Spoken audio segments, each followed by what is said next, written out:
Naoki Hamaguchi has been talking a lot about Final Fantasy VII Remake lately. I mean, we talked about last week how he said regarding the time management in certain sections, especially in Final Fantasy VII Rebirth, I honestly don't feel that they were longer than necessary. I feel like nowadays players just have too much to do and too much to play, so they often feel the urge that something has been concluded quickly, which is a very Japanese way of saying it's not us, it's you, right? It's a very polite way of saying like we are not the problem. We did not make a bad game. The problem is that you don't have enough time, but that's not your fault. So nobody's blaming you. Yeah, very corporate, which is very interesting. But then he came out and said this. He said, once we release the third installment, there is the possibility of having a DLC.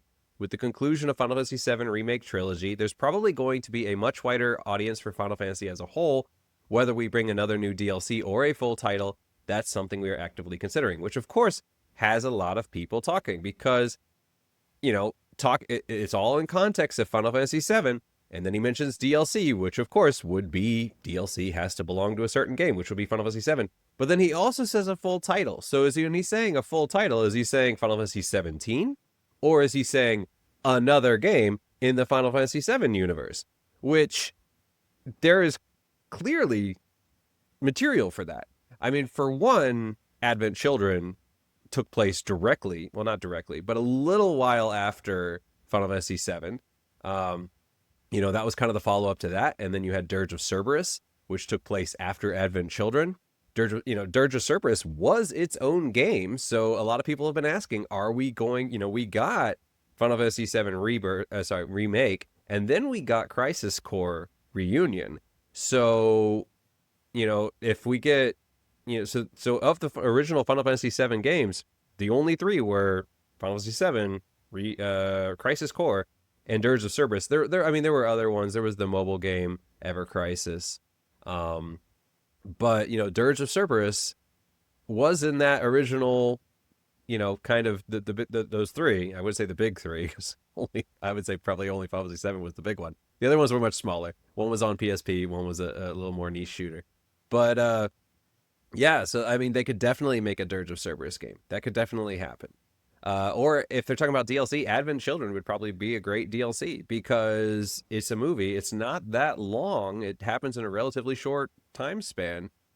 You could probably turn it into a DLC. It probably wouldn't need to be a full game. The story is pretty concise. So definitely possible. And then also, it's worth noting that in 2023, so I think after Final Fantasy VII Remake, but before Rebirth, the creative director Tetsuya Nomura said, if you play right through to the end, I think it will link up to Advent Children. Sorry. If you play right through to the end, it will link up to Advent Children, so you don't need to worry about that. So he said the game is going to link up to Advent Children. So it would make sense that we could have an Advent Children DLC. But that is a kind of an interesting way that he mentioned it. He said, it will link up, which means that it will connect to. It doesn't mean that it will lead into. It just means it will connect somehow.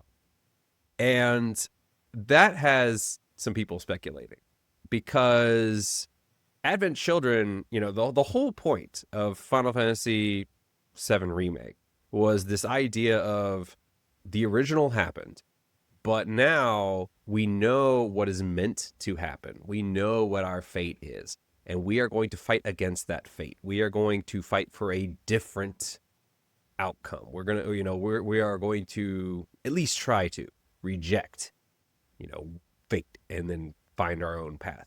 And so because of that, if you change the outcome of Final Fantasy VII in the remake trilogy, you can't lead into Advent Children because Advent Children requires the same outcome.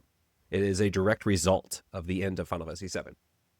However, a lot of people originally speculated that part of the reason we see Sephiroth so early, part of the reason that Sephiroth seems to know all these things, part of the reason that Aerith knows all these things, is because Sephiroth, post-Advent Children, realized that, I can't win, so I'm going to have to do some weird live stream shenanigans and create maybe an alternate universe or, go back in time or whatever. But a lot of people think that the Sephiroth that we are fighting in Final Fantasy VII Remake is not the original Sephiroth. It is a post-Advent Children Sephiroth who has returned from the future and has knowledge of what is meant to be. And that is why he is acting the way he is acting now.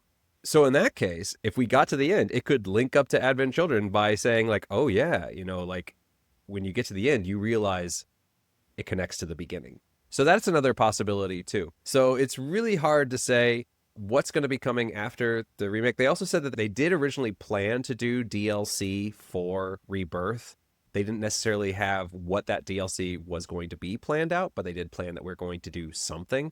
But then after Rebirth came out, they were like, you know what, we should just focus on the next game. So we're not going to be doing DLC. So maybe if they did have some ideas, they're adding that into the third part.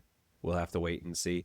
But then, as I said, Naoki Yamaguchi just keeps talking. He came out with this other line a couple days ago. He said, if you have the opportunity, I'd like you to play the remake first and enjoy it as a fresh experience on its own. And that's gotten a lot of people talking online because there is some very strong opinions as to whether you even can play the remake without having played the original. I personally strongly disagree with this statement of his. Obviously he's saying like, his thinking is for people that are, new to Final Fantasy VII, if they want to play Final Fantasy VII, going back and playing the original, it is dated. It might be a little bit difficult. This is a fresh take on it. You can look at the story and all that and quality of life improvements and a more modern sheen to it. So, this is a great stepping in point. And I agree on that front. However, if the message of Final Fantasy VII Remake is to fight fate and is to come up with a new spin on the story, that only really works if you understand what the original fate is meant to be.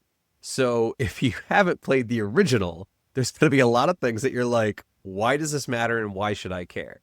Because you have no context. It's kind of like, imagine like some Greek tragedy, right? In the Greek tragedy, you often have the oracle tells you this is what's going to happen in the future. And then you're like, oh, I don't want that to happen. So you actively work against it and it ends up happening anyway. And it's like a self-fulfilling prophecy, right? It happened because you tried to avoid it.